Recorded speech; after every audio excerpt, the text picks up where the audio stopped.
All right, folks. I'm gonna keep admitting people as they come in, but now I think it's a great time to get kicked off. Um, Thank you all for joining us here on our third AMA about RPR. This one with the one and only Cal Dietz. Um, we are really looking forward to having an awesome discussion. I'll be available on the chat, and that'll start to help queue up some of the questions that we got in from the community, the people who registered and people who are here today. It's a really great series of questions that we've got lined up. I'm really looking forward to seeing where we go with this. So thank you all for being here. Thank you all for choosing to spend some time with us on a Saturday morning. And at the end of the day, we really hope, for the folks for whom this is the first introduction to RPR, this is going to be this is going to be a great way for you to get to know a little bit more about what's going on with RPR, and what it is, how it works. But then for the folks who have been in the community, I think you're going to be able to get some really cool insights about where, some great troubleshooting pieces, some insights about where we might go. And, as with all things, whenever I get to talk to Cal, I end up getting at least an interesting new perspective on the things that I'm doing and where I might be able to change things around. So I hope you all be able to leave today with some actionable stuff, if not for right now, for after you can leave your houses. And again, we'll send out a recording. We've been posting them on YouTube. The one with JL is already up. The one with Corfist from Wednesday is already up. So those are going to get posted. I'll send an email out. Please do share this stuff. This is this is here as a resource for people who are in our world with us. So again, thank you all for being here. And up and running. No further ado, man. Let's get it going. So. Awesome, Jeff. Oh, and Cal, you are muted, and I'm going to unmute you. Oh, and then I muted you again, and now I'm going to unmute you. There we go. Good. Now we're good. Thanks for putting this on, Jeff. I appreciate you taking the time to do this, and these are always good when we involve you and you spearhead the organization. So, hey man, it's always fun. I appreciate it. This is going to be a blast.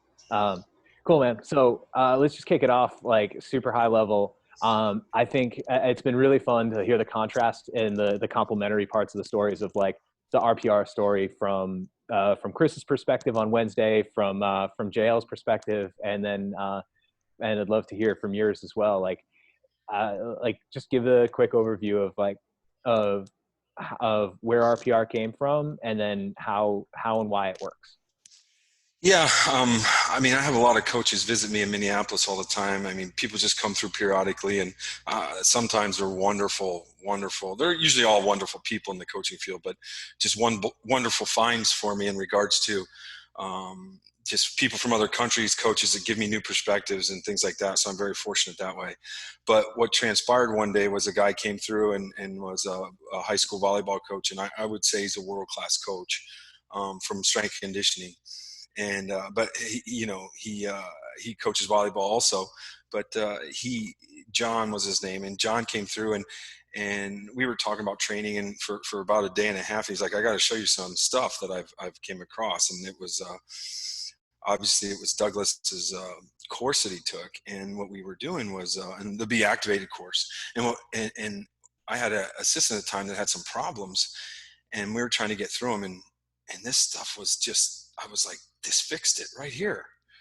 And he was like, yeah. So I was like, all right, where's this at? He's like, it's a guy out of South Africa. Well, he was talking Douglas. So I was like, all right, I'm going to book a flight to South Africa and figure this out. Well, fortunately, 3 weeks later, there was a course being taught in Chicago, and Chris Corfus was hosting it. So I called Chris, and I was like, hey, Chris, it's Cal Dietz. And I said, hey, I want to come to that course. Could you save me a spot? And he's like, is this the guy that wrote Triphasic? So I was like, well, I've heard of him. Yeah, that would be me. And then Chris and I got chatting, and I went down there, and I was utterly blown away by everything. And then Chris and I became friends over the years, and Well, he told me, hey, I've been doing this be activated and triphasy together. And, you know, I didn't know Chris at the time. And he was like, I have 6 kids over like 36-inch verticals with some of your stuff. And I mean, he was doing triphasic and a lot of other good things as we've wrote books, manuals now, especially our spring ankle is catching wildfire. That manual for Chris and I in regards to those 5 exercises he came up with, and we can get into those. But you know, and unfortunately, that 36-inch vertical is hard to comprehend. And I said, let me see a video, because there's different ways to check it. And these kids did the most sterile test ever. They did hands on the hips, 36-inch verticals, and I was floored. And I was like, all right, I gotta go see what Chris is doing too. So I went down to Chicago a couple more times, and he let me in on a bunch of his stuff, and I gave him things, and I hope he feels I gave him enough over the years, because I think it's more his way street than my way street, to say the least. So, but we're fortunate, and we work together. We can put things together and figure some things out. So, and then we started RPR together. It wasn't named RPR right away. And then we had a clinic at JL's, and we were talking business, and we thought we should get this to the population, and JL felt strongly about it. And that's where we formed our partnership of RPR. And you know, JL branded the name in regards to actually just came up with it. And we've been moving ahead ever since there, and we're moving ahead, and hopefully we can get through this coronavirus time and keep spreading the word. Not that we can't with level 1, but I'm really excited to teach level 2 and 3 soon. Yeah, the level 2 and 3 stuff is freaking awesome. It's a lot of fun, but it's almost it's been an interesting experience going through and having to double down on, like, well, what we've got right now is level 1. So like, yeah. So it's like, then seeing the responses that have come out, it's like, cool. Like, it's really feeds it for where the future looks like. Sure. Yeah. So, and I think from you've got a really interesting perspective on this, because, you know, from everything from like mouth taping to like putting people into disadvantageous positions, things like that, you've got a really unique perspective on kind of that performance survival back and forth that people have, and with breath at the foundation. Can you just talk a little bit about you know, breath, and then ultimately like what RPR does? Yeah, the biggest thing, I mean, you know, as we tell in our courses sometimes, like, look, if you hold your breath, like every system runs off oxygen in our body, and or the aerobic capacity. And nowadays the research shows that 90% of most people in the population across the board have dysfunctional breathing patterns. So, and the problem is we're under so much stress, and with that stress basically causing us to revert to chest breathers and mouth breathers. And I've seen kids walk in with this chest breathing pattern and mouth breathing pattern, and it doesn't always work completely this well, but literally they do their RPR, and all of a sudden they know something's different. So we switch them out of being a stressed breathing pattern to a relaxed breathing pattern, which is the relaxation parasympathetic state. And what happens over the next hour as you watch them move, they start to move differently, because we've got the foundation of everything. When I say that, is that hip flexion, right? If you can get hip flexion working correctly, it's not just hip flexion, it's an indicator of the overall state of the organism. So I'm not kidding you. I say this in my courses, and not everybody gets to hear this, but I have an omega wave system. I bought the team system, and it's a really, really amazing indicator. Like, I mean, people do questionnaires, they do all kinds of things. I found the questionnaires aren't accurate. I found that the RPEs or anything that you would fill out, heart rate variability is the one thing that is in my opinion has been true. So with that being said, it's like the ability of RPR to improve heart rate variability, but is one thing. But then if I have a bad heart rate variability, the strength of that hip flexor is also weakened and compromised. And I'm telling you, they correlate. So that hip flexion is not the key to everything. It's the indicator of truly what's going on in the body. And look, I've been doing this for 7 years, maybe. I kept it secret for many number of years just because it was a secret weapon to me. And when I say this to people, I'm telling you that when I would test the hip flexion test, I would have a kid that was really locked in, had a great workout. Then let's say they broke up with their significant other, and the next day they come in and I could see the shoulders are, tilted forward and they're just stressed. And I put them on the table and I check their hip flexion and it's terrible. And I'm like, how is that possible? And it's just the overall like indicator. And then you check their HRV and it's down too. And you're going, it's just an overall indicator of truly what's going on. Now, when I say this, the hard part is that the hip flexion is tied to the breathing. So you have bad breathing patterns, your hip flexors aren't working correctly. And if the hip flexors aren't working correctly, we then form compensation patterns, like the quad starts to become the hip flexor, right? We know this. Your jaw becomes we get into level 2, but you compensate that hip flexion with squeezing your teeth together, gripping your teeth, or gripping your hand. I mean, that's been, we've shown that, and this is all a little bit of level 2 stuff, but the foundation of everything that goes on. And one of the biggest things Doug said to the course was that breathing is not tied to any movement in the body.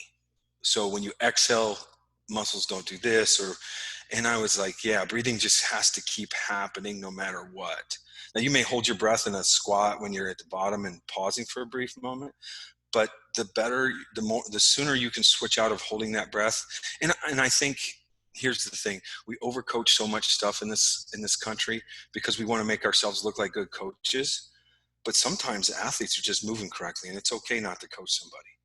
I think at that point you remind them to move the weight extremely fast. But like, I truly believe people overcoach and overthink, and I can give you many, many different ideas during the course of this hour. But I guess the foundation of everything, in my opinion, and that's when people come to my gym, and like JL, the first time he saw, he's like, I can't believe how much you just reminded him to breathe all the time. So, and that's really what the big foundation part of this whole thing is: breathing. Yeah. And I think that's a big thing. Is like it's almost like instead of coaching movement, it's coaching intent and getting the foundation. Then you can coach intent, and then once you've got intent, then like a lot of time, if you have somebody feeling physically safe, they've got that kind of parasympathetic. They're in that parasympathetic state, and then they're able to approach a problem, like they're able to approach a challenge like a lift in a way that gives them a foundation that they can move at their best. Right. The more relaxed, the more calm you can be, the more level of the high-end performance, and especially the detailed stuff like shooting in accuracy or throwing a ball with accuracy and things like that. To become overexcited, we know that's not good. We know that it's not very effective, especially when your heart rate gets above 160, you start to lose certain motor skills. So, when I get excited and see like a burrito from Chipotle, I lose some fine motor skills. I'm just going to be honest with you. So that's awesome. So I think it's the truth, Jeff. It's the truth. You've seen it. Yeah. I know. I would say you're task focused. Yeah.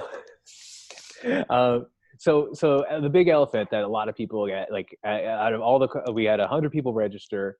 Out of all of them, the biggest question that we got asked was how to implement RPR, and like the variations of that implementation question were through a bunch of different places.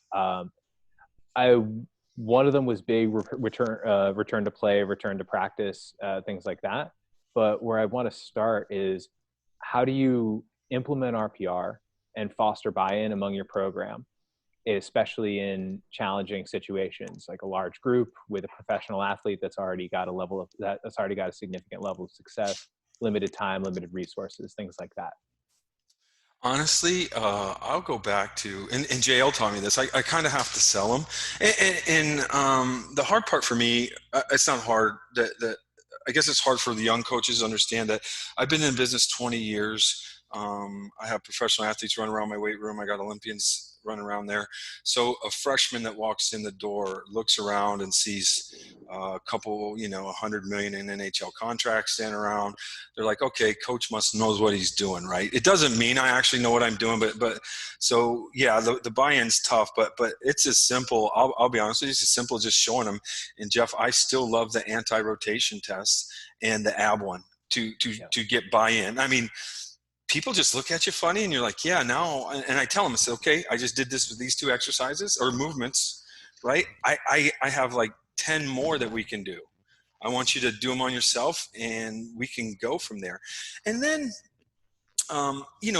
there's different things like, when a kid's down in the squat, right? So when they come down, and let's say they go to, the hips come down and they go to squat, and then they come up and they shift a little bit and they can feel it. Well, if they shift to the right, so if the kid's facing the same way I am, and if they shift to the right, okay, it tells me that this left hip isn't catching, isn't activating like it should when you go to squat up.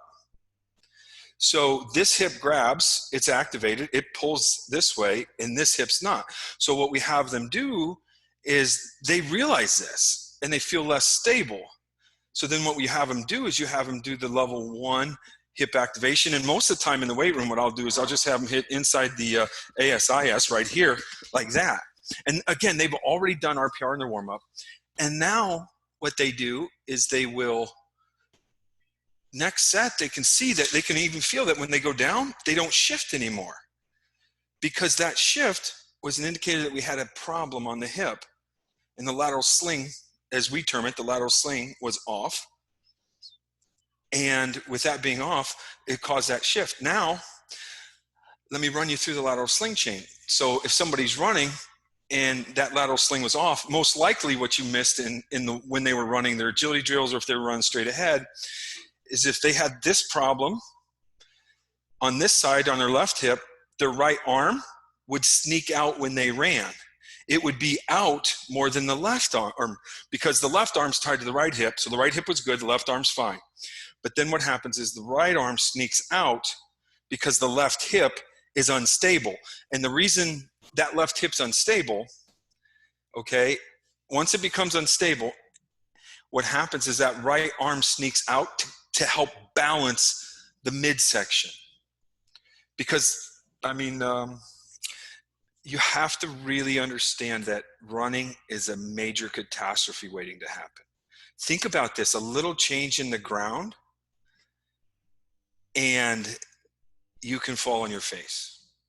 So the body's ability to adjust instantaneously, and you don't even know it, is crazy. I mean, this is why they can't get computers to run or robots to run very like a human being. It's fluid on uneven ground. Because the computing power in this world it's very hard to do something like that, even with supercomputers. But our body's wired this way. It's pretty awesome. So the beauty of this is that, so again, that arm is an indicator. Now here's where I get into a little rant, Jeff. I don't believe that you should coach that arm to be in. Okay? That arm is an indicator of a problem. So if a kid's running down the track and he's got his arm out and you tell him to hold that right arm in, you haven't fixed the problem yet. Okay? Mm-hmm. You're only covering it up. The real problem is the hip. And now that you know this, Jeff, I truly believe in 90% of all cases, the hip's not the problem either. You know where I'm going with this? And going down. The foot, right? Yeah. Yes. The foot is the big problem. So what happens, folks, is when you're running, so here's my left hip, you go down the chain to the left foot, the foot, when it strikes the ground, collapses a little bit or is unstable. The body goes, oh no, I can't stabilize with the foot. It tries to lock down the knee and it doesn't work. And then you have the hip muscles that it'll start locking down. And people say, well, they lock down, but then when you test them, they're actually weak. How is that possible? Well, the body doesn't care about anything other than survival, Okay. So that's the biggest thing. And when I say that pain, it's wired to protect itself from pain and survival. Okay. So those two together will shut different muscles down. And the crazy thing is the arch reset, which is just on the inside of the calf, right up by the top of the knee, by the head of the tibia around to the medial part of the calf. It's like a 2-inch, and I can show people here. It's kind of, I don't know if I can get my foot that high. Oh, here we go. We'll just adjust the screen, Jeff. So I'll make it more comfortable. So it's literally from right here at the crease of the knee. You just go from the tibia and just go around, and it's really juicy, right? Mm-hmm. It's a beauty, especially if you don't have strong feet. And that's the thing, like, folks.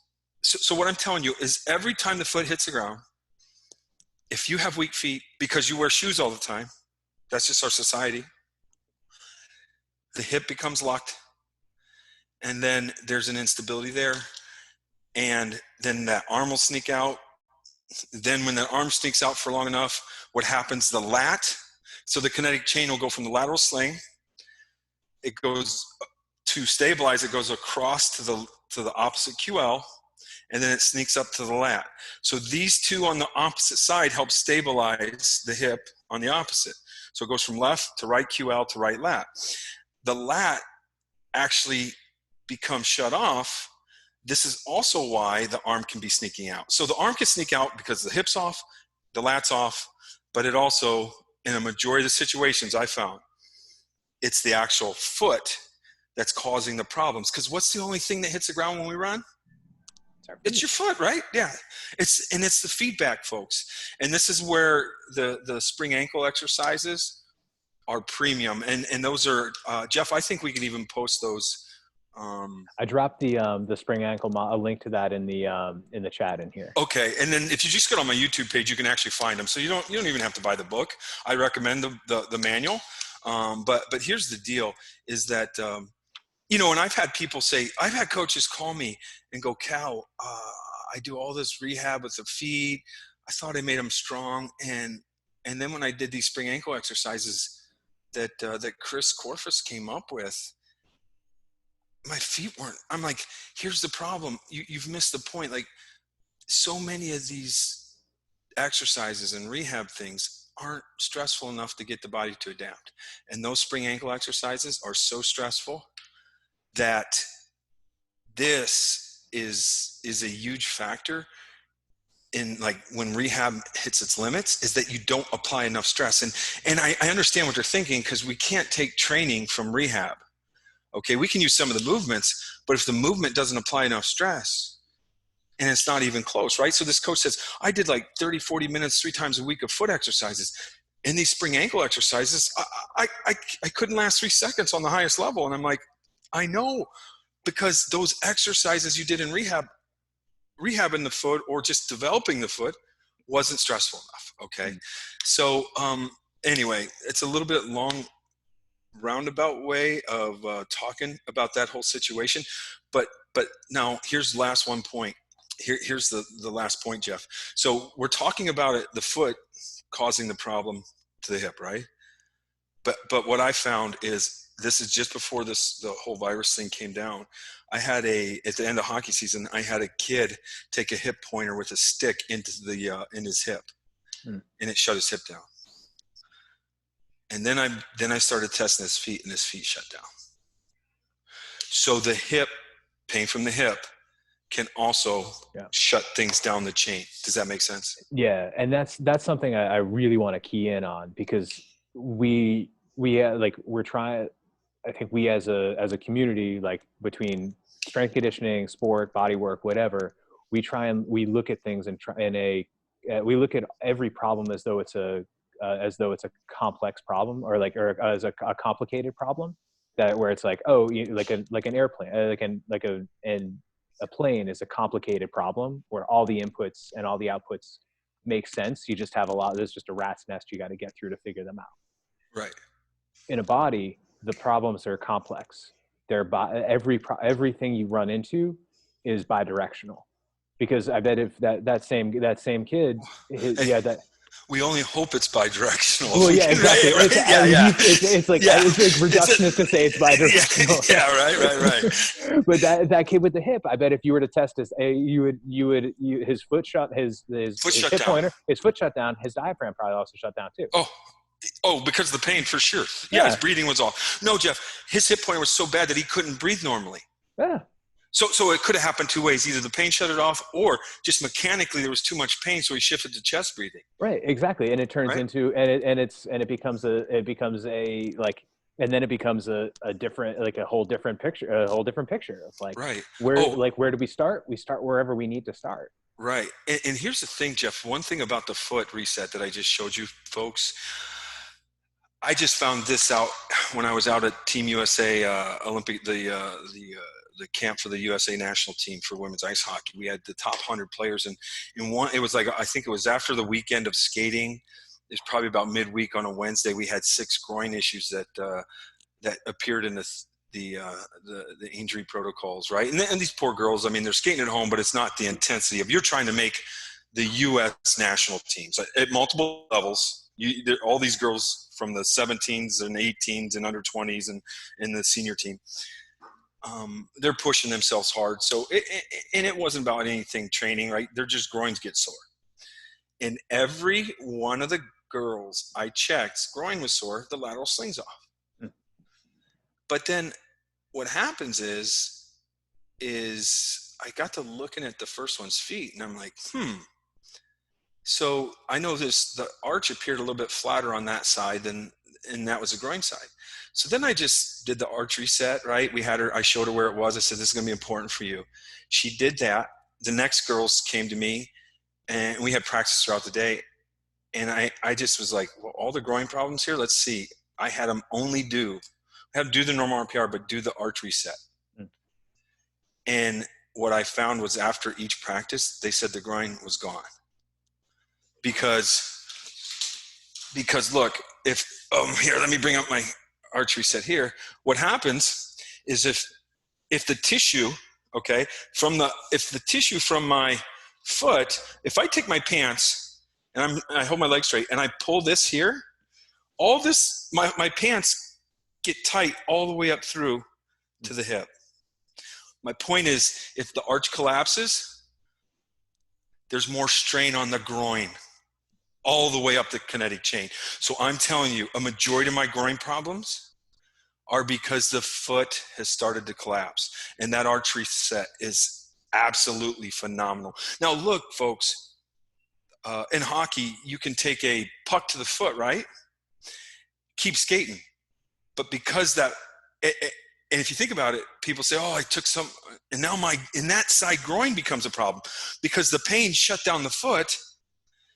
The athlete keeps skating, and now the groin becomes a problem, okay? So you see how this all transpires, and this whole kinetic chain of things that truly we don't even fully understand yet, but at least we're aware of it.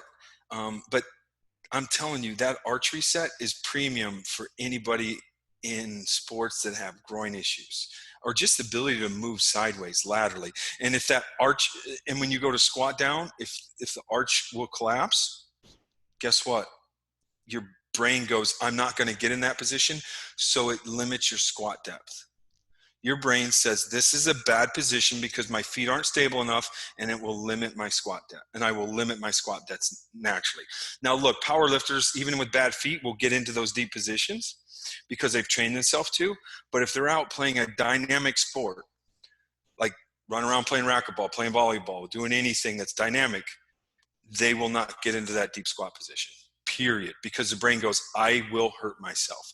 And you can't override that safety mechanism in the brain. And that's the neurological part of this whole thing. Yeah, and it's a pass. They can, when they're with a power lifter, if you're in a squat rack, they can they can force themselves to override it, and then they experience, then a lot of times that's where they start to experience pain, things like that. Well, the big thing, Jeff, with that thing being in a squat rack is as many of them put themselves in really good positions, right? So that they take their foot out of it, they keep their weight on their heels, and with the weight on their heels, they take their feet out of the thing. And that's fine for powerlifting in a isolated rack or doing a simple movement like the squat. Yeah.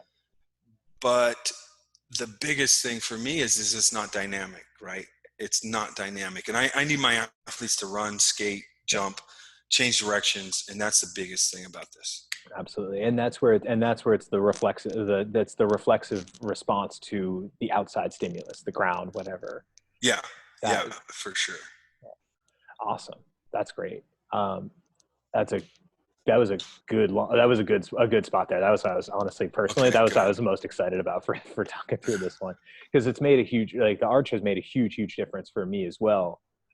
It's got me to the point where, like, where I'm actually sprinting, which is ugly, but whatever. Well, it gets better. Well, It does. here's the next thing, Jeff, that like, again, back to the overcoaching thing. I haven't told people this, but for many years now, I don't coach running, because to me, the greatest indicator of what's going on in the body is running. And if I coach them beyond like, if I coach them and they're not giving me a true reflection of what's going on in their body, like the arm thing. Well, I know there's a lat possible. I know there's a hip, or there's an arch. Those are my three main things. But if he's holding his arms in when his arms should naturally be out because his hip's off, I'm not getting a true indicator of what's going on. Okay. And how can I fix the arm? It's really simple, right? Tell the athlete, hit your arch. I'm going to hit my arch. Mm-hmm. I'm going to hit my lateral sling, which I'm doing right now. And then I'm going to hit this lat. Mm-hmm. 15 seconds. I just hit all those. And the next time I would run, my arm would be in, right? So that's the beauty. And then here's the thing, like, people need to teach these kids why that is happening, and they're more aware of themselves so they can fix it themselves. So you want to honestly coach yourself out of a job is what you want to do. You know what I mean? My best athletes, I feel so bad sometimes. And I mean, I even told literally one of the best athletes I've ever coached in regards to just her being an athlete. And she just finished her senior year. It fell short. She's a female hockey player. And any intern that came through in the last 4 years would know who I'm talking about.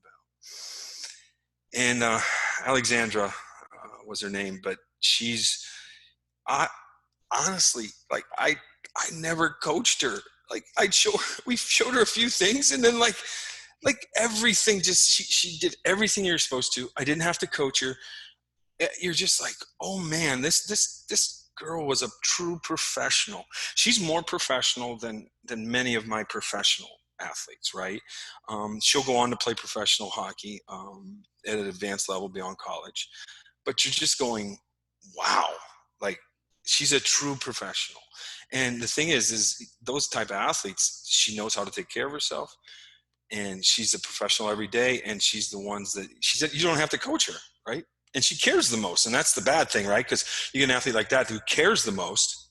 You want to help them the most, but you're actually, there's not much you can do. Like, so that's the frustrating. But yeah. So, and again, with the overcoaching thing, people think I'm crazy, but I don't want to coach running. You know what I mean? Because it's a real indicator. I don't know if Chris ever talked about it, but like, with full extension, like, I hear coaches and see them, hey, they're not getting the full extension. Did Chris talk about this on his? He didn't. Okay. We've actually found, he found it, that athletes won't get the full extension. If they do get the full extension, it's kind of a dysfunctional foot movement. So they get the full extension because their foot's dysfunctional. If their foot's functioning optimally, guess what? They won't get the full extension because they've applied all the force they could, and they start to pull their knee back through. So they don't get their knee to 100% full extension. So everyone thinks you have to get the full extension. And we see it on the best runners. We see it time and time again. They will not get the full extension. And it's just, to us, it's an indicator that their ankle is working optimally. It's pretty crazy. And we may take a beating on that, but I released it. But this is what we're seeing. And anybody with stiff ankles gets to 100% extension. Anybody with ankles and feet that are functioning optimal, in our opinion, they don't get there. It's pretty scary. Yeah. Well, I mean, we think about full extension. Most of the time that I hear about full extension is when we're talking about Olympic lifting or jumping, where Sure, yeah. we're thinking about like, we're thinking about taking what we're taking a movement that should be a dynamic movement and putting it into a really tightly constrained space. Yeah, And and so that's that true. so and then we want to see and then we want to and then we can only measure what we can measure, and we feel like we need to measure something, so Right. we look at triple extension. Yeah, and you want triple extension in most cases with like jumping and all that because you get more bang for your buck, right? Yeah. But in running, when the ankle's implied in there, implemented, that is actually not the case. It doesn't appear to be. And we have some of the world's fastest people on video, and boom, there it is. They're not getting the so, and not that the world's fastest people get it right either, because the people right beside them that are really fast too, and maybe even beat them, might get the full extension. But I'm just telling you, their foot doesn't function as well as the other guy. So their rate limiter may be the foot, even though they're the fastest person in the world. Right. Like you've got a Ferrari with traction control. Right. And you just don't know what the rate limiter is in that. Nice. I like that. Yeah. So taking a bit of a taking a training focused turn, how have you transitioned your people into at-home training? And the biggest question, and this came out for a few people, is have you adapted triphasic to home use with minimal equipment? No, I haven't. It's so hard. I mean, you can do it. Like, I think when I first released triphasic, I said it's for a higher level athlete. And then I have coaches email me, hey, I'm a junior high coach, and we got the kids squatting, we use triphasic, and I'm like, oh no, right? But they used it the way they should with lightweight, right? So triphasic doesn't really work with lightweight. It just doesn't work like I expect it to work. And I'm saying it makes people better. It does, but it's not tearing the muscle apart. It's not reorganizing the tissue. It's not doing any of that with lightweight.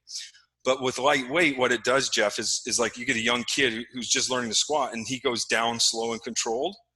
Well, that's actually just a learning tool. Yeah, exactly. It's like right?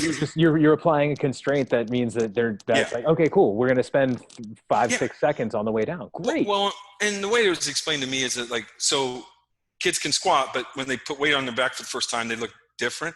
Well, that's just helping them get past those breaks, those check systems in the brain saying, hey, it's okay to get here, boom. And then once you get past the eccentric weeks, they learn to squat on the way down, at least pretty good. Then you do some isometrics at the bottom, and they learn to hold that position well. So if you get the down and the bottom position correct, everybody seems to be able to come up correctly. You know what I'm saying? So let's be honest, like triphasic can be done at home, but it's not optimal. Jeff, here's where I've transitioned to, and I don't know how long this is going to go, but the aerobic base this is a great window to build your aerobic base. And whatever workout you have people do, what I use was I told my athletes, keep your heart rate between 140 and 160 while we're building this aerobic base.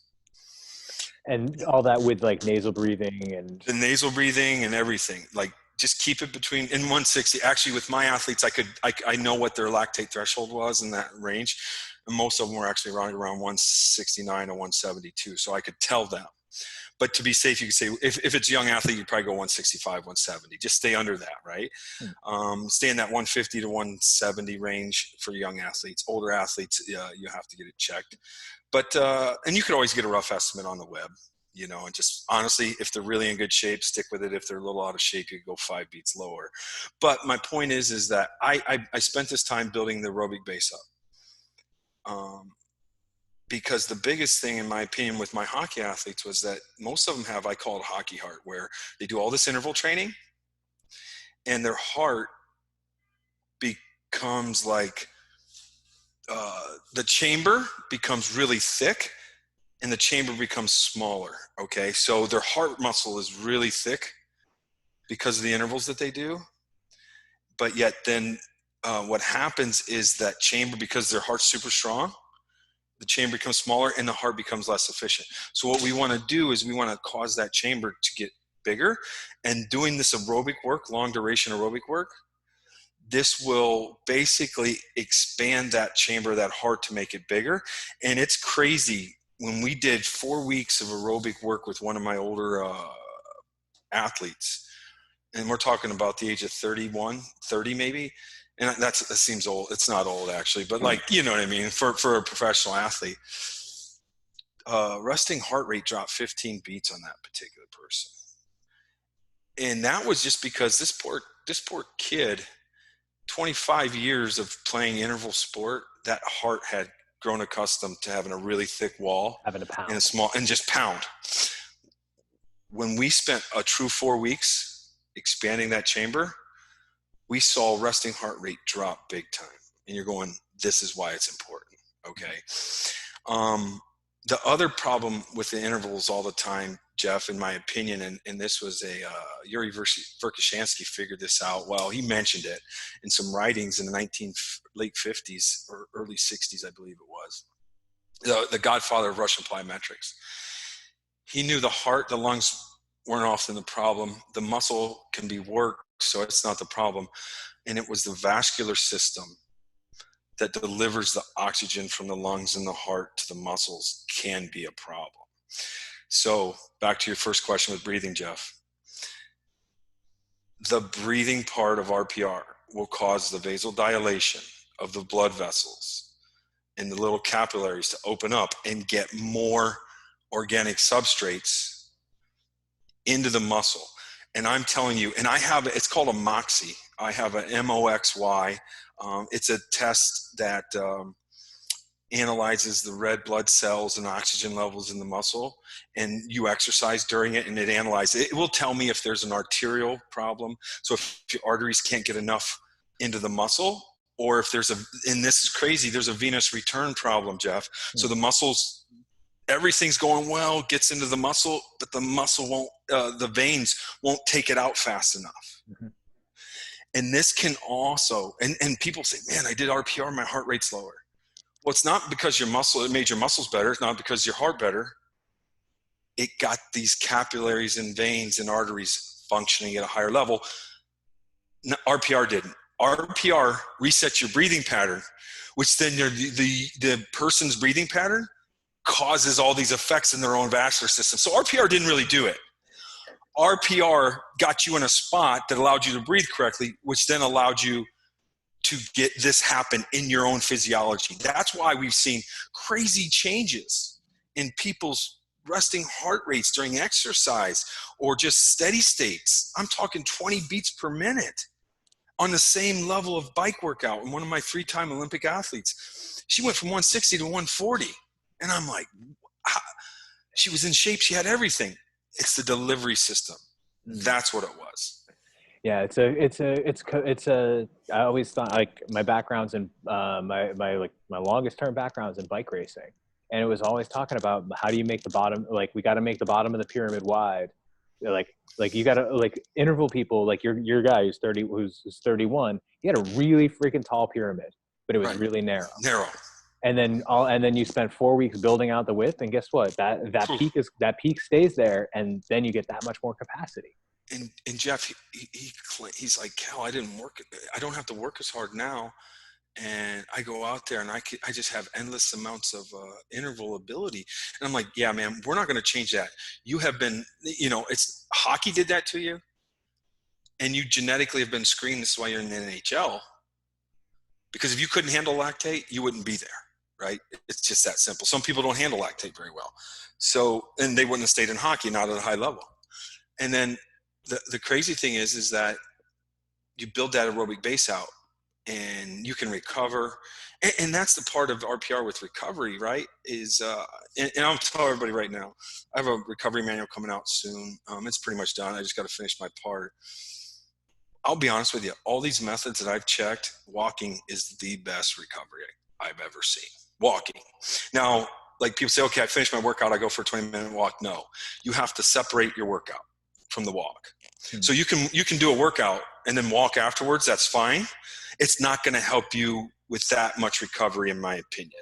I don't know if there's any way to measure it, but what I'm saying is, if you can get something in you, eat, wait 2 hours, calm down, and then go on a 20-30 minute walk at night after evening or wherever, that's when the recovery is majorly, it's literally the best I've ever seen. I mean, and I like float tanks. I like everything.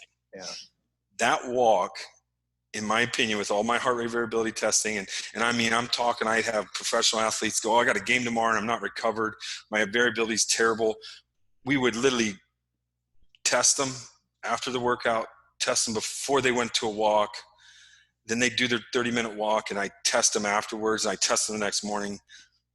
We did everything, and it was by far the best method of recovery I've ever seen. So the point with RPR, it's really effective if your breathing's in order. And then you go on that walk, because here's the secret to the walk. Here's the secret to hot cold tubs. It just moves blood around. Now, remember, if your breathing's dialed in, the vascular systems open up, and then you move more blood when you go on a walk. You're just cleaning out this whole system. You're cleaning out the whole system, Jeff. The lymphatic system, the vascular system, everything. Yeah.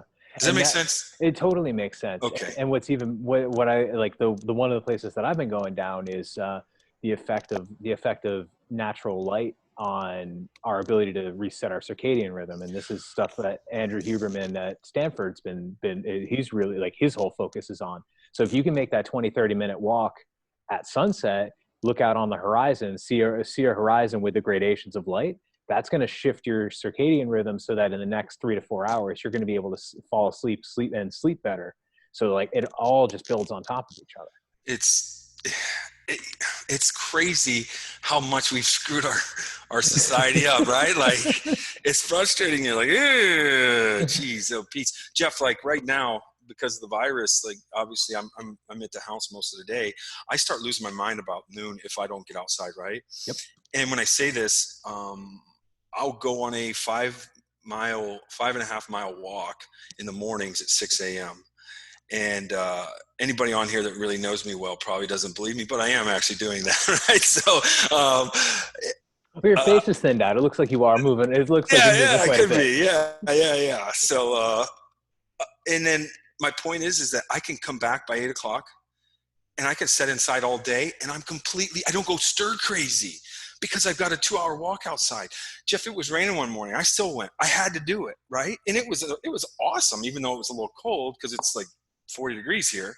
But you're like, yeah, I mean, and you're dead right. These circadian rhythms, and if you want to get a little crazy, there's like these, there's other like Schumann resonances or frequencies. The frequency of the earth, like it actually matches what your brain does.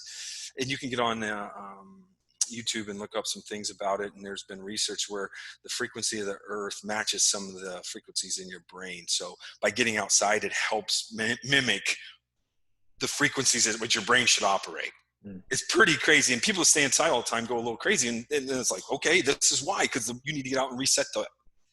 Oh, it's almost like you go crazy staying inside all the time because you have millions of years of history where you haven't stayed inside all the time. Inside, I know. Well, yeah, you can't live inside. Like you have to actually go out to survive, and theoretically, not nowadays with Amazon, right? But the way we've developed, for sure. So that's something that I think a lot of people can learn from, though. It's like, so you're going out every morning, you're taking a walk, you're getting out midday, taking another walk, just getting some air. What else are you doing to take care of yourself while you're while you have these interesting new constraints on you? Yeah. You know what? I'm just trying to eat, just clean, since I'm cooking for most of myself, like eat as clean as I can. Since I have time, I actually went back to eating organ meat. Like I chop up liver, and then I make sure I freeze it for 2 weeks to make sure there's nothing in there that kills anything that would be in there. But I'll be honest with you, that eating liver, chopped up liver, and I cut it up into tablets. So then I repackage it and I put it in there. So then it's like, and it's frozen when I go to eat it. So it's small pieces, and I eat it like probably 6 to 8 of those tablets. I'll eat them a day, and it's like it's a rush of energy for me. So it's pretty crazy, the benefits of organ meat. And then I've been doing a lot of, I do my 5 mile walk in the morning for fasted. I wait a couple hours to activate the AMPK enzyme. And then once you do that walk, I'll take some supplements to activate the AMPK enzyme. There's a number of things that do it. Hell, even a little baby aspirin does it. But if you activate that AMPK enzyme in the morning and you go on a walk fasted, you can do a heart rate thing, and I'm around 1,000 calories burned on that heart rate thing in the morning with no lunch or no breakfast in me. And then if you wait 2 more hours, you're burning fat for 2 hours. Do the activation of that AMPK, and then it starts to downregulate itself. So then you can get some type of a shake or a meal in at that point. So then about 10 I eat, and then I try to get a training session in the day. I got some stuff in the garage, so it's not like what I normally used to. And then just catching up on sleep, to be honest with you. So yeah, that's like the blessing in disguise, is that when most of your time spent traveling, when things are normal, right, when you get to sleep. Yeah, good. One of the questions I see on the side there, it's about when I do squats and stuff, do I do raised heel above 80%? And a lot of people wonder, and so actually that actually goes into the foot problem, Jeff, is when we do our squats, I do it with a raised heel. The heel's just off the back. It's a floating heel. And I go as high as 120% of their max. And when I say this, I'll do a single leg safety split, safety bar split squat. And you can look on my YouTube channel, folks. What you have there is, and then I think on one of my channels, I have Sean Donnelly, who did a 800-pound single leg safety bar split squat. And the point is that his arch has to be strong, his foot has to be strong, and he did 800. And when I say 800, he actually probably could have nailed that. So he could have probably went up to 880 on doing eccentrics or isos, and then we help him out. So I do squat on my toes with a raised heel. And the reason is, folks, look, every sporting movement I've ever seen is basically done on your toes. I've never, I used to say that the only animal in the world that runs on their heels was an elephant. But then I got corrected, so I was wrong. Elephants, the fat pad hits the ground on the heel, but the bone, they're actually running on their toes also. So elephants run on their toes. It just looks like they are running on their heels because the fat pad hits. I was corrected on that. So, it's pretty crazy. And yet, people that teach athletes to squat, and I've probably completely pulled out squats of all my programs. I'll do lunges, single leg squats, step ups. It's not that I won't back squat, but like I have belt squats. So on my back squat day, let's say on a Wednesday, I would do a belt squat, but that's it, honestly. In any bilateral movement we do, I get into later, but we do a marching movement right after just to reset the body. But yeah, all my movements are done single leg on their toes. And folks, if that foot's not functioning correctly, you just have somebody do that arch reset, and it will start to get them through the workout, and it'll last maybe into the next workout. And it's just something to keep building on, especially with the spring ankle exercises. That's a big one. Yeah, the heel elevated squat. How do you progress somebody on that? If they're maybe an experienced athlete, an underactive foot, how do you progress somebody to a heel raise squat while maintaining load and stuff? So like when I bring somebody in, they basically start circuits, Jeff. So I'll start them right away, and we do low loads and high volume, right? So I start with low loads and a lot of reps, and that's how we do it. And the big thing is, Jeff, is that they've been taught not to get the knee in front of the toe, but that's how they actually do all their movements in sports. You know what I mean? I'm like, you can watch these receivers on the NFL draft. I stopped it like 10 times on the first night when they were showing them running. They were in the spring ankle positions that we talk about. And I'm like, and here's the deal, folks, with these calves. And so Jeff, to finish here real quick on that, as we progress them to heavy loads, they just started when they're doing light loads and a lot of reps, and then we get to that point. So I feel they just kind of progress the way they should. I've never seen anybody not progress, even if they have flat feet and it doesn't fix them. Now, I'm going to be honest with you. I've seen it fix people's flat feet. Not everyone's. You'd be crazy. The flat foot doesn't matter. It's as long as it's strong, then if it's strong, it can be flat. It's okay. And to get to the point where I was going to make, Jeff, is that, and Chris will swear to this too, over the years, like the one super freak I talk about in triphasic training, he had size 17. Yeah, he was about 6'4", 250, had a 44-inch vertical jump. I just never seen an athlete human wired like this, right? And but his feet were so thick and big. But think about it, when I saw him jump, when he jumped 44 inches, like my hockey players, and I noticed this because of hockey players, when they jumped, their heel would at that time would come off the ground about right there, right? So their heel was right here, and they would come off the ground like this. So they've missed this much push, where that big super freak that was 6'4" in a size 16, 17 shoe, he was pushing right here. So he got another 4 inches of push, which not only adds 4 inches, but the other 4 inches of extra push is a longer lever arm, so he gets even 6 more inches. So was his vertical truly 44 compared to everybody else's? Yes, it was 44. But other people hit their limiter with their ankle. So my point is and here's what you'll find. Every one of my super freak humans with big glutes had super powerful feet. Why? The Babinski reflex. So if we can honestly, with the Babinski reflex, is, so everyone knows it, it's when they grab the baby's foot and to make sure that they tickle the bottom of the foot, that toe curls, but it completely activates your glutes. So the foot is tied to the glute development. And that's where the big thing is, in my opinion, is that most of these big time athletes that I've coached have, and you don't have to have big feet, you just need super strong feet. And then that glute develops, and then you got a very special possibility of having a great athlete. That's right.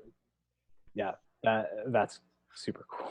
I can see that, right? It makes logical sense. Like you increase a lever, then you get you got friggin' 33 joints in your foot, right? Like every one of those is a potential to accelerate and to decelerate, which going back to tying the, like, why do you have knee pain, why do you have hip pain, and also a crappy foot? Well, when you lose 33 shock absorbers, you got to go to things that are not as good not good shock absorbers.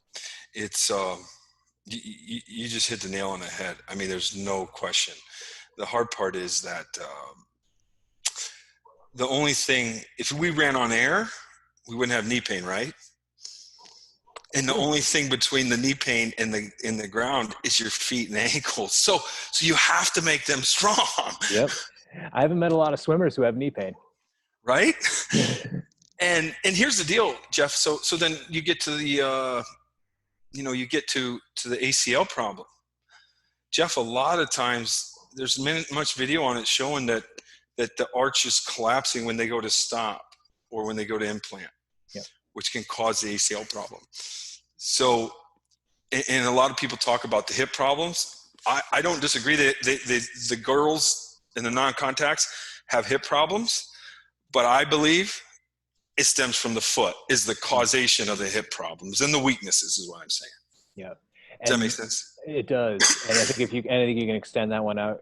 You can extend that out even further to say like, looking at what Jake Tour is doing with looking at basketball players, and when they go to dunk, their knee comes in, because their knee comes in as part of the rotation between part of the rotation of the whole leg between the hip, knee, and ankle. and that knee comes in to wind the spring between wind the spring in the foot and the foot to launch. And then so we see knees coming in that environment, and you're like, oh, that's fine, and that's not a problem. That's an indicator of high performance. But then we have people in the weight room who, rightly, because they have a lot of sticks and not a whole lot of carrots, they see someone's knees coming in a squat and they want to coach them out of that. And the question, it's a reductionist view, because the knees coming in is just the knees coming in. Why are they coming in? Are they coming in because the foot's inactive, and what has to happen with the body is that the knee comes in order to achieve that? Or is the knee coming in because the foot is active and there's this massive spring winding up because you're about to jump 30 inches off the ground? Right, exactly. And Chris has been talking about the torque and running for years, and it's just a series of a bunch of torques that happen throughout the lower limb that help you propel yourself forward. And when you talk about valgus, everyone gets so scared, but there's world-class sprinters that are valgus coming out of the blocks on their second, third step, and you're going, there it is, and they wind themselves up to be able to produce torque throughout that acceleration phase of running. It's crazy, in all phases. Yeah, and mechanically, it makes perfect sense, right? Because what is driving you? Like, what is the biggest? What's the power plant driving you forward in that acceleration phase? It's your glutes. Yeah. And what's the action? Your glutes action exists in 3 dimensions. It rotates the femur, and it extends the hip. Yeah. Like, I know. So of course the knee is going to come in. It has to. Or else you're just going to be, or else you're just throwing more traction control on your system.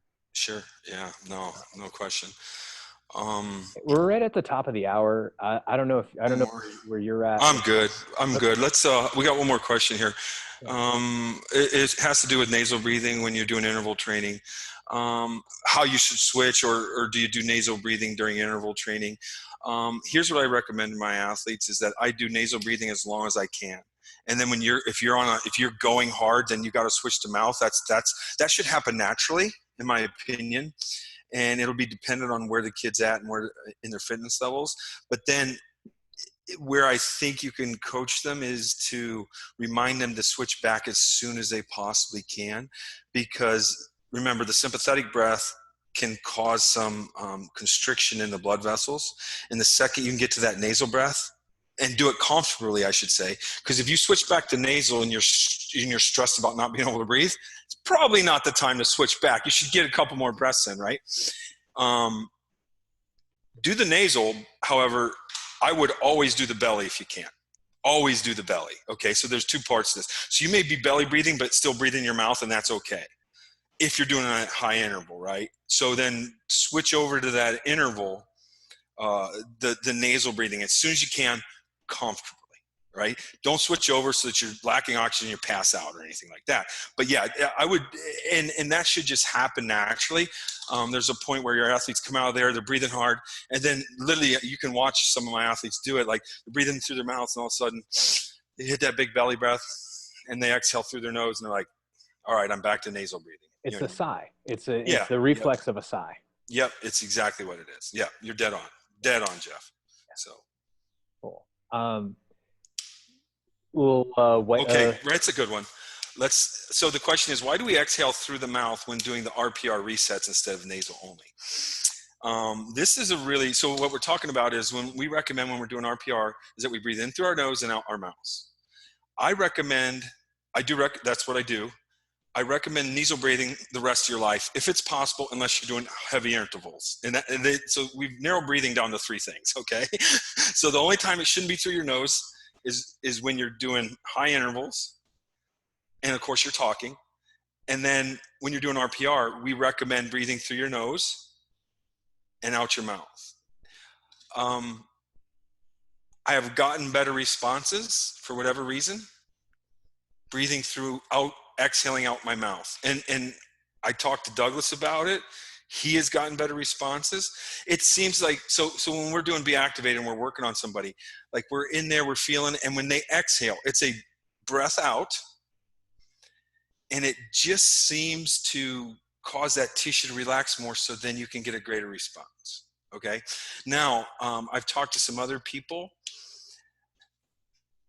This gets a little bit, some people would say it gets a little out there, but when you exhale, when you breathe out your mouth, there's vibrations in your mouth that are actually vibrating the teeth, and that frequency sends a signal and calms the nervous system down a little bit more. So especially when you exhale, and you may be working on somebody, or you hear them, and when they exhale their mouth, you can hear maybe a little humming in there. That's actually vibrating the teeth, and it causes I would assume the frequency is about 30 frequencies per second of those vibrations, which is actually a very excellent calming frequency for the body. So you can get pretty deep into it, and then ultimately take it from there. But this is why we do it. We've just gotten better responses while you're doing RPR. And then as soon as you're done with RPR, get your normal breathing noses until you're running your ass off, or sprinting, or doing something that requires you to breathe through your mouth for a while, and go from there. So Nice. And then spring ankle, I would do two times a week for the spring ankle. Yeah. Because it's supposed to be really friggin' hard. Really hard. Yeah. Yeah. And I think that's the place that's the thing that I drew out of triphasic. It's the thing that that I draw out of spring ankle, is that people try and go not as hard. People try not to go as hard as you need to go. And then you watch a video, I think the video of you working with Mark Bell, where you're beating the crap out of him. He is working really hard. That's what people need to do. You can't go 70% and expect the results. Because you're talking about with sprinting, you're talking about building up resilience for a force that's 3 to 10 times your body weight. Yeah, and just doing calf raises aren't going to do that. Let's be honest. You know what I mean? And not that calf raises are bad. I'd still do them, but yet I do them with a bent knee. But ultimately, the spring ankle seemed to be the way to go. And Jeff, you're dead right. That's the one thing. And the beauty with RPR, tied with all this working hard stuff, is that RPR showed me that I can keep training people harder. So basically, go really intense, and RPR brings your heart rate way down here, right? And again, we're just talking about breathing. And then you go in the squat rack or do your French contrast, and you go way up and you go way down. Well, the problem with somebody that's not breathing correctly is they may come down, but during the course of a workout, that bottom isn't low anymore. It creeps up here. So you become a creeper and you become out of shape at the end of the workout. Where my person with RPR stays low when they're on their lows, and now they can keep doing a non-fatigued muscle contraction and keep learning skill. And really, RPR helps with skill, right? It helps with strength, but strength is a skill. Everything's a skill. And when we can keep the correct patterns going through, we can keep everything intact. And again, folks, it's not in level 1, make sure you throw that arch reset. I would do it all the time. But if your foot strikes the ground and the patterns are correct, your body keeps learning skill the correct way.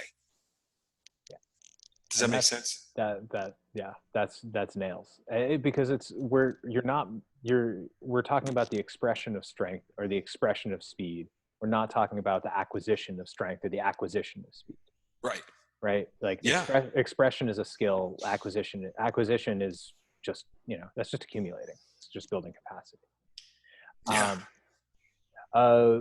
So just like how many days a week on spring ankle? What about co-contractions? It just depends. I'll do the co-contractions as many as I want, but I'll do them every day. I train when I'm in a peaking phase, right? Mm-hmm. So those exercises are unbelievable for peaking an athlete. And really what it is it's just more sport specific. And when you look at co-contraction, just search co-contraction on my YouTube page. I have 400 exercises on there. So yeah. And then we do the co-contractions download weeks. I do them, and we'll do them for a whole week at a time or 2 weeks at a time. But like a David Plummer, we found, and David won a gold in the last Summer Olympics. Who knows if we'll have a Summer Olympics this year, Jeff? But David won a gold medal, and we knew how to peak him, that we needed to start those type of exercises 6 weeks before the final race. It seemed to work out. It seemed like it worked out as well as it needed to. For him, right? Yeah. And look, those co-contraction exercises, this really comes from my peaking manual. And the peaking manual with Camerazano that I did is basically these high speed exercises. And I'll be honest with you, I think kids should be doing those a majority of the year. I did those with my son all the time, and it's not necessarily heavy lifting, but it's high speed stuff. And look, speed is king. I think you learn skill better at a high level uh, when your muscles are functioning at high speed. So versus training them to be slow. And not that the squat's not important, but it's a lot less important than moving fast. Let's be honest, for athletes anyway. Absolutely. So one last one that I've got Yep. I've got here, and then I'll do a little outro on this. So two part question about research. What's been done, and where do you think researchers should be focused? In regards to just in general, or Yeah, I mean, I think there's a big portion of our population who, like, the people that we've been talking to for the past 3-4 years are the ones who are just like, well, it works, I'm in. And there's a lot of people who are like, oh, I need to justify it, and I need to have research to justify it. I know, right? Which sucks. No, it doesn't suck, right? But here's the problem. I sit down with various people on this subject, and you're just sitting here going, guys, like, so does RPR work? I mean, people research it, people have gotten crazy good results, right? But did you really need to research actual RPR? Or triphasic? And I'm going, because all this, there's thousands of research articles that says eccentrics improve you. And there's thousands of articles out there that says, let's say triphasic that isos improve you. Well, do you really have to actually put them together and then restudy everything? Like, and coaches know this stuff, right? Like, coaches, I just get results, right? I don't really care. If I have a 3-time Olympic athlete who can do RPR and get 20 beats lower on the same workout, like, what do I have to research it for? You know what I'm saying? It's just so frustrating. And yet I sit here and I go to these clinics with researchers, and they do a really good job. We need each other at the highest level, but they live in their myopias, and they never come down and want to get involved with a coach to see why something's working. Because if, like, they feel like they should have the answer for everything, and like, nobody can have all the answers. This whole organism is a dynamic system, right? There's systems within systems within systems, and you can't isolate things, right? So I say that the researchers who are really smart won't come out of their myopias in academia to talk to us and research the things that we need researched. But coaches' egos are so big that you're like, why? You have to be willing to accept that you might be doing something wrong. And I've accepted that in my life, right? When I went to my first Be Activate clinic, I'm like, man, everything I know might be wrong. Like, just deal with it. Yeah. Everybody just deal with it. And like Dan Fichter will say, I like Cal because if he thinks something's wrong, he will throw it out at the drop of a dime and go with the next thing. You know what I mean? Yeah. Or, and usually it's not wrong. There may be a better way, right? And people ask me how I created all my stuff. And I sit there and I go, what I do is I question everything I do. I question everything I do in my life in regards to training, coaching.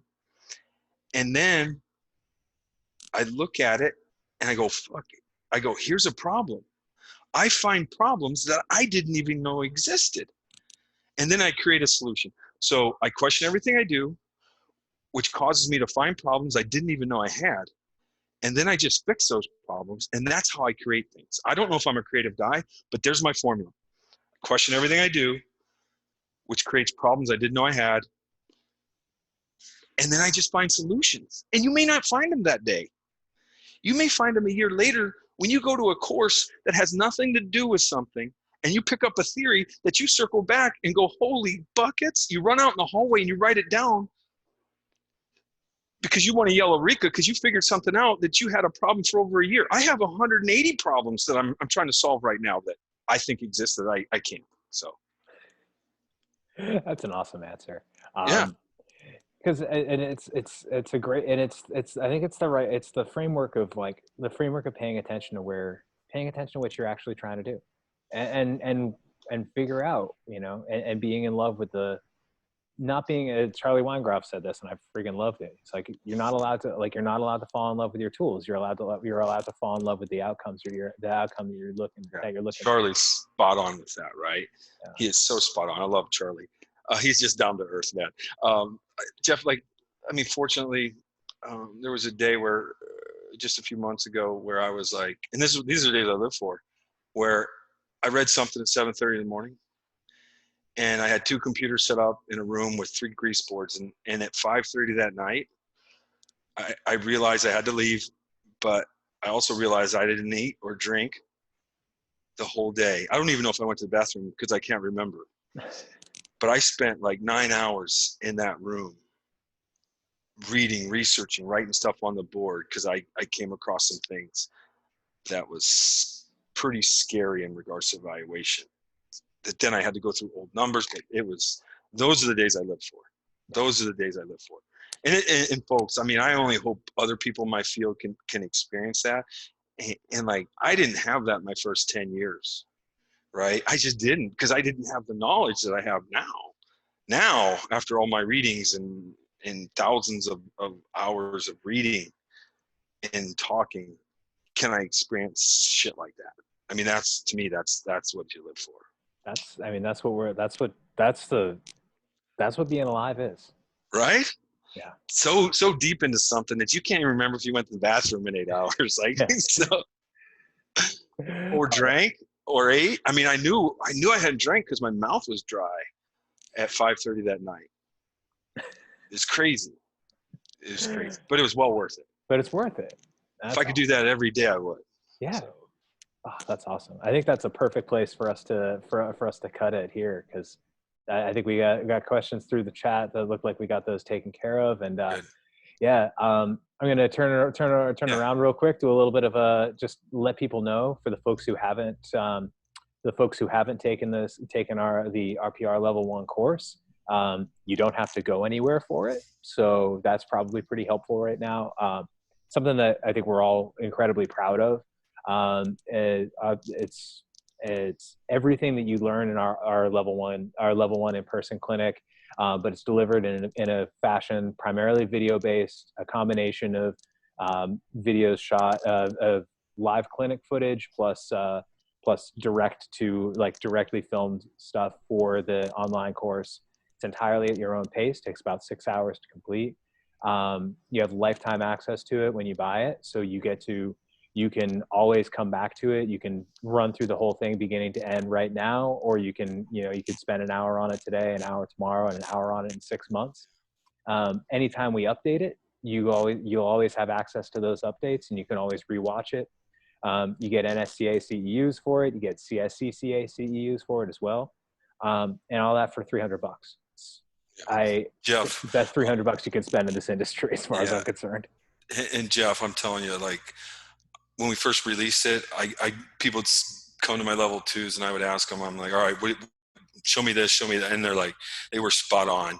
And I think a lot of people, you said it, that learn at their own pace then, and versus going to a clinic and you're just writing stuff down, and you know what I mean? It seems to be, I'm very impressed. I'm very proud of what you put together there. It's a pretty, like, I couldn't have put it together. Like, I may have had the content, but you were pretty magical when you put this thing together. And I'm so impressed when people come, and my interns who've never seen me before walk on campus and can show my athletes level 1. I'm like, that's impressive. Oh man, that's fantastic. Yeah. Honestly, of every project that I've been part of, this is probably the one I'm the most proud of. Yeah, and sure. We're going to be doing a bunch of revisions to it coming up, but those revisions are going to be out of the park. And for folks who have attended, who've taken this or who have attended our live level 1 clinics, our attendee manual is also constantly being updated. So there's so in your post clinic email, you got a link to a PDF. That PDF is constantly updated. So about 6 months ago, Cal Cal came out to a clinic I was teaching in Houston as a pleasant surprise, uh, and he shows up and he starts showing the archery set, and I'd never seen it before, and I was like, and everyone in the room was like, holy crap, this is magic. If you go to that, and then we add it into the level 1 content, it's in the course, and it's in the there's a link, it's in the online course, but then it's also in the manual, that everyone who's been to level 1 has access to. So that's all there for that's all there for you, because this is about us helping people change their lives. So that's amazing. And Jeff, the one thing that people have to realize is, like, this is what level 1 RPR is, but you can just build on it, right? Like, you can put people in, just tell us your experiences, things that you've done. And because, I mean, it's like, people think that, hey, we developed this. Well, this was developing it by sharing with thousands of people and giving us ideas, right? So everybody's a part of this, to be honest with you. And then people go, oh, you invented triphasic. Like, well, sure, but I mean, I put thousands of athletes through torturous workouts, and they are actually part of triphasic. And I mean, I've had 35, 40 assistants over the years, full-time, hundreds of interns that help me. Like, people come back from 20 years ago and say, I didn't know we were doing triphasic then. And I'm like, yeah, I just didn't have a name for it. You know what I mean? So this is all just kind of a community, right? Where you're like, hey, don't let just what you learn at the course be your limits. Like, you can apply it to running, you can apply it to all kinds of things. So. Exactly. It's not rules, it's guidelines. Yeah. It's like, here's some principles, and if we're along those principles, everything is an opportunity for us to get better. So 100%. And speaking of the other things that we've got to help people work better, we've got the poster is I'm going to talk about a poster, which is probably the silliest thing to talk about, but it matters a lot to me. When we teach people the wake up drills, a lot of times they're looking down, they're looking at a sheet, they're looking at a thing on their phone, or if they're doing it on a one-on-one environment. You put a poster up on the wall, all of a sudden people's posture is better when they're breathing, when they're doing their zone 1. It makes it's this silly thing that I never thought about. I was like, oh crap, that matters. Like posture matters. So that RPR stick is another thing. We ship those out of here, and they work. It's a great tool, especially for folks who are having a hard time getting buy-in out of people, because they're like, this rubbing thing is weird. You put something in someone's hand, and all of a sudden it's not weird. So that's a big help there. And then our partner Jesse Oliger with the breath belt, we've been selling the belts through the website for about 1.5 years now. His work's really cool, because his only focus is helping people maintain that integration between the diaphragm, the psoas, the QL, the glute, and TVA, making sure that all those are working together. It's a really cool tool for that. And all that stuff's available at reflexiveperformance.com/swag. I ship those out of my house because I am the warehouse for the moment, and I will be shipping out stuff on Monday. So, we try and fill orders really quickly. So, want to just make sure that anybody who hasn't had experience with our stuff or needs help getting better, those are all options that are available to you.